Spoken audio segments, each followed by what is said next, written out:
It is a beautiful day here in Spokane and the ideal day to take your classic rig out for a drive. One thing you can guarantee if you're doing this, you won't be the only classic on the road. In fact, the classic vehicle scene here in the Inland Northwest is absolutely thriving, and we're going to find out why.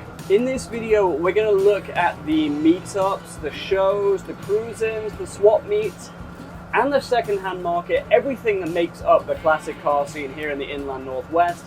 And we're going to try and answer the question, what makes this region in particular such a popular place for people to own classic vehicles? Stick around to the end of this video and I'll show you my very own classic too.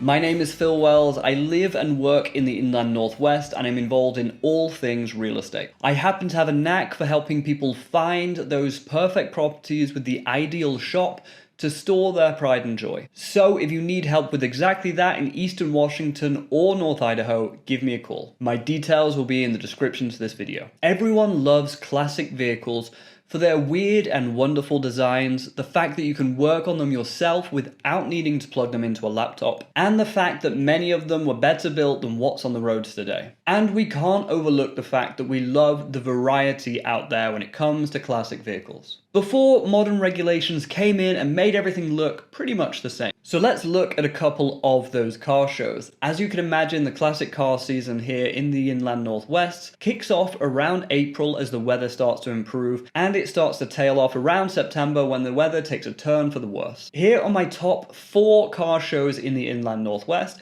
There are various other car shows though that you can attend, and you can find those niche shows for particular makes and models if you're interested. The Inland Northwest Classic Car Club curates an excellent list of shows, and I'll leave a link to that in the description to this video. Starting off with my favorite show in the calendar, in the wonderful city of Sandpoint. If you're looking for something that's a little bit more like a street party type atmosphere, then you're going to want to check out Lost in the 50s, and that usually takes place in May. Like I said, this is personally my favorite car show of the year, not only because I love Sandpoint, but also because of the great atmosphere. There's plenty to see and more than enough room to move around. The show takes over about a dozen blocks in downtown Sandpoint. This is great for me as it means there's no mass flow of people in any one direction, and you can actually stop and enjoy a particular vehicle without getting in someone's way. Being a street event, there is no cost to go to the show.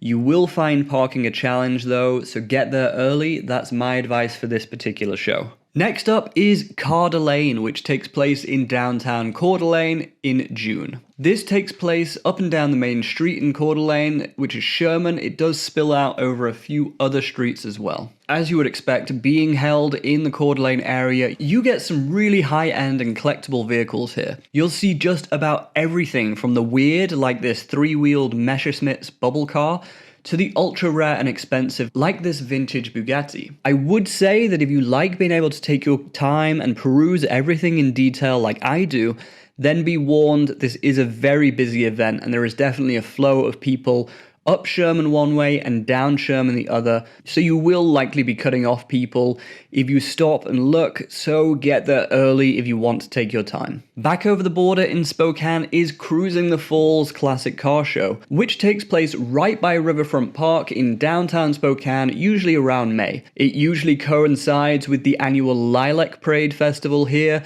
so if you're looking for a reason to go down to the parade early and get a good spot, then head down and check out the car show beforehand. This does tend to be a smaller show, but when you take in both the car show and the Lilac Parade at the same time, it adds up to a good way to spend an afternoon. Last on my list is the Arborcrest Collectors Car Show, held in September. Arborcrest is a winery here in Spokane, most famous for its Tuscan-inspired grounds and stunning views. The cars on display here tend to have a little bit of a white glove collector's feel to them, which I suppose is in keeping with the venue, but it's where you go if you want to see some really good quality classics. It's a relatively new event, having only been going for the last few years, but it's getting bigger and bigger every time I go, which is awesome to see.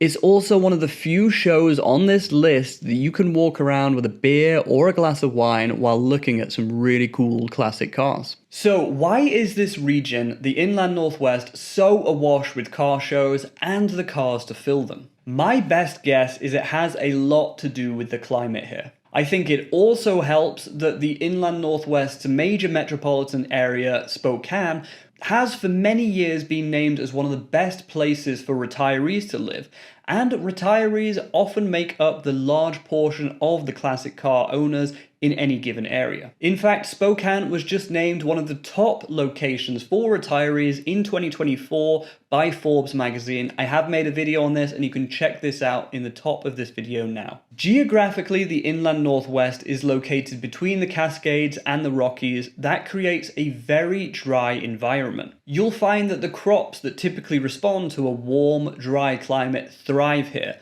I'm talking about crops like hops for making beer and grapes for making wine. Small wonder then that the inland northwest is home to so many wineries and breweries. That same climate that makes great beer and wine keeps classic vehicles dry and minimizes rust. So unlike the west coast where things are perpetually damp, here in the inland northwest, humidity remains relatively low all year round. We do get snow here and the local authorities will put salt out on the roads, so either don't drive in winter or get in the habit of rinsing off your undercarriage if you do drive in the winter, and you're going to be fine. Other than that, it's a very classic friendly climate. And when it comes to sourcing classic vehicles, people tend to assume that the best place to source a classic is the desert. Well, I actually used to live in Arizona, and contrary to popular belief, the desert actually wreaks havoc on classic vehicles. The intense sun destroys paint very quickly.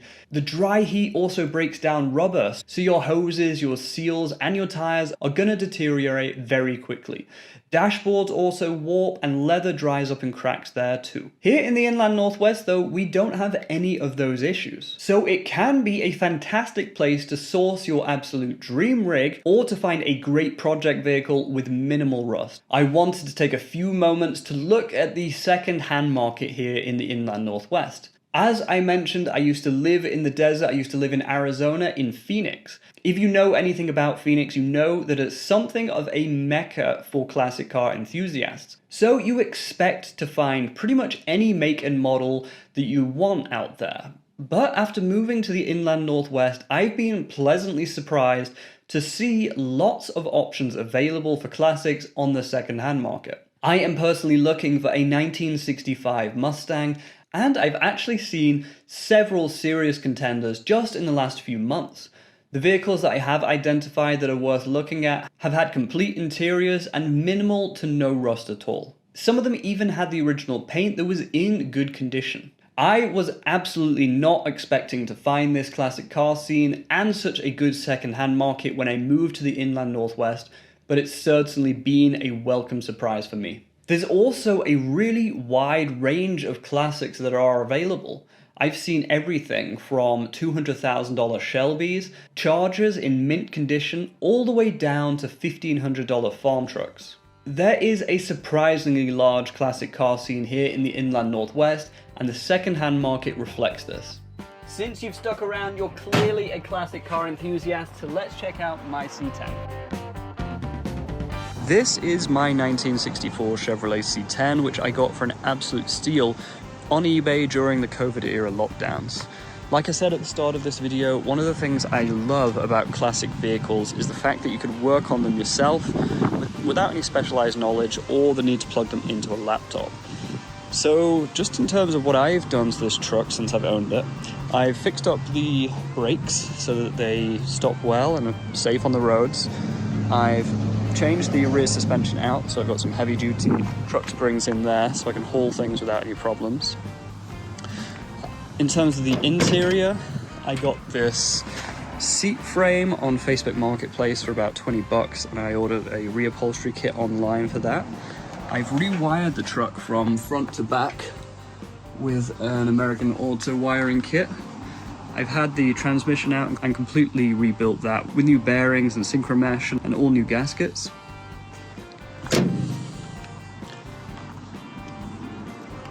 In terms of the rest of the truck, it's pretty original under here.